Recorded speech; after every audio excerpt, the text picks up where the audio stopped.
Alright, hey everyone, welcome back to a new video. And today I wanted to make a video about sleep because I believe it is the number one most important thing to significantly increase the quality of your life.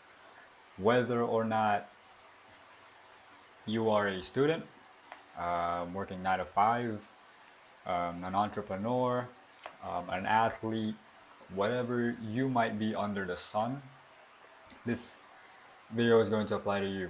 All right, because sleep is going to be the number one factor in your health, essentially. So if you want to make anything out of this life, I suggest you dial in your sleep, and which I will be getting into.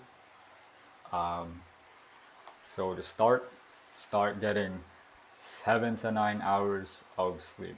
7 hours minimum, 9 hours maximum, because unless you are recovering sleep from the previous night or previous multiple nights, then maybe sleep more than 9 hours to reduce the amount of time that you need to recover from the lost sleep, essentially. And anything less than 7 hours, I found, actually no, less than 6, but I do suggest going for 7 to 9 hours. But anything less than 6, you'll feel like a drunk person. You'll feel hungover, essentially. So if you don't want to feel hungover when you're already hungover from the previous night because you were out drinking, which, hey, some of you guys be doing that, and I don't really care. But what I do care is that you get enough sleep, so you don't end up like a Walking Dead or a zombie, essentially. For those of you who don't know, and start sleeping and waking up at around the same time, because it does help with getting into sleep and when you're about to wake up. It just makes it easier to get your hours in, to not tumble and stumble around in your bed trying to sleep. It makes waking up easier whether or not you set an alarm. It just makes it significantly easier. You'll feel like you're good to go once your eyes open. And the temperature of your room should be lower than your body's temperature so that it won't be too hot. But if it's too cold, you'll if it's too cold and too hot, you'll either sweat or shiver, which requires energy or too much energy, which doesn't activate your sleeping signals. So you won't, or you will have a hard time sleeping, or you won't get the best sleep, even though if you probably slept for 10 hours, but in reality you only slept like 5 out of the 10 hours, and the rest you were just rolling around in your bed, right? Anything else I'm missing from getting good sleep? Obviously, you should be dialing in your nutrition as well, which I will make a separate video for that so that the information doesn't overload your brains. Whoops.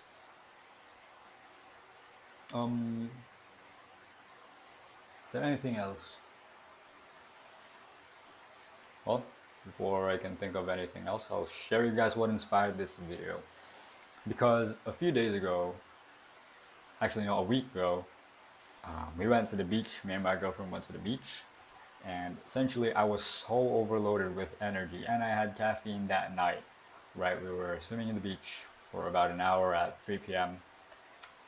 So I was supercharged by the sun, by the water, and by the coffee that we bought in this cute restaurant that was by the beach. Pretty cool. Would go there again.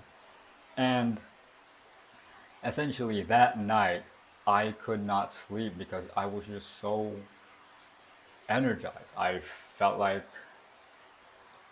I didn't need to sleep until about 6 a.m. later.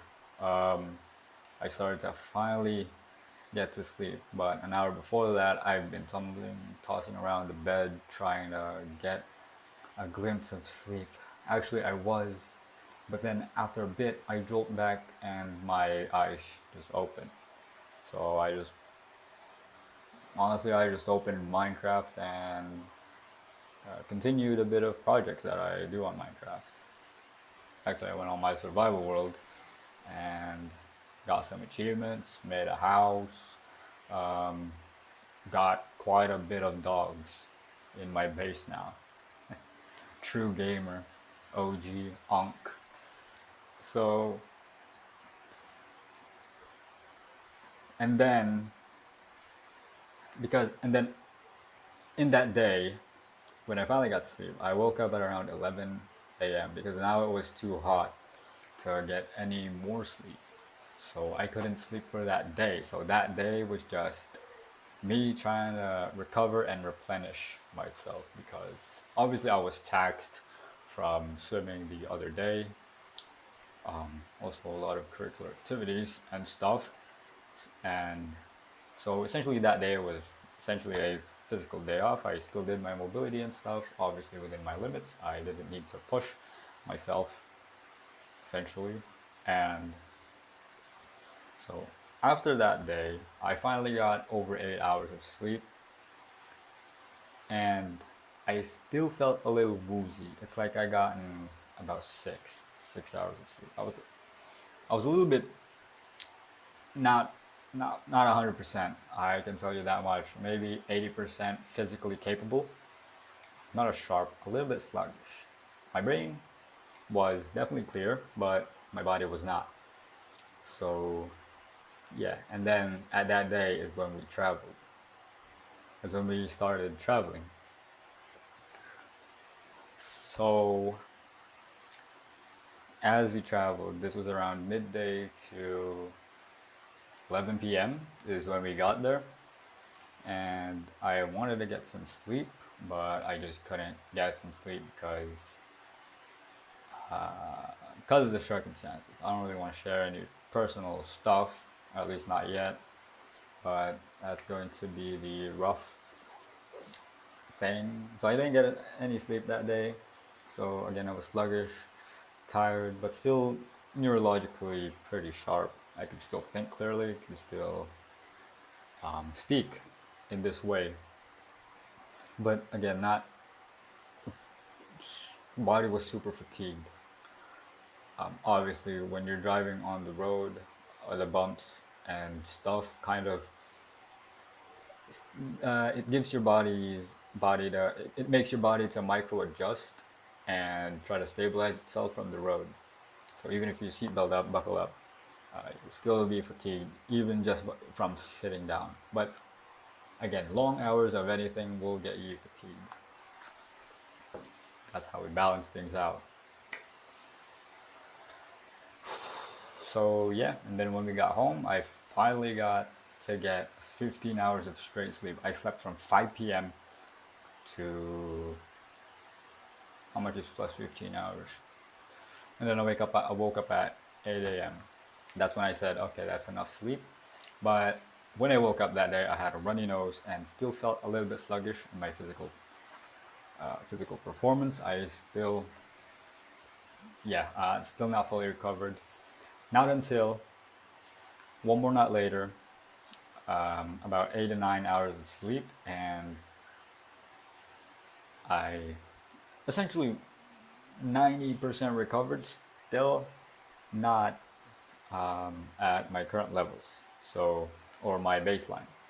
So yeah, and on that day I still went for a sprint because I was supposed to go and sprint a few days later that, but I couldn't because we traveled.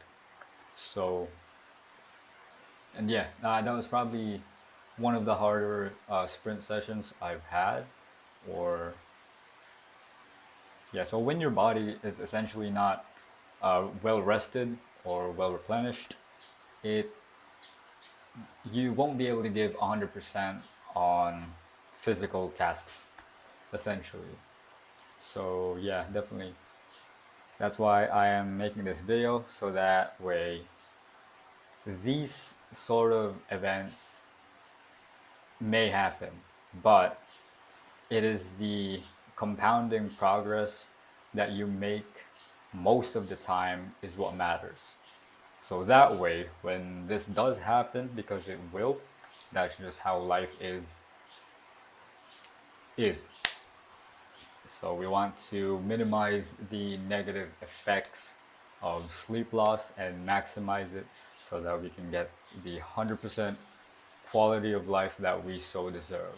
So that's going to be it. And if you've made it this far, I guess you guys should share this video to a friend you think that is sleep deprived and probably needs to get some rest. And like this video and subscribe and click the notification icon. And yeah, I'll see you guys on the other video. But before that, since you guys have made it this far, I do one-to-one coaching to increase the life quality by implementing my lifestyle and nutrition practices to essentially boost your fertility so you can make strong babies. I know it's alright, but essentially health maximizing through because you're as healthy as you are as your reproductive system. So yeah, that's going to be it. It will be in my description down below. You guys can get all the details there. So without further ado, I will see you guys on the next one. Waboom!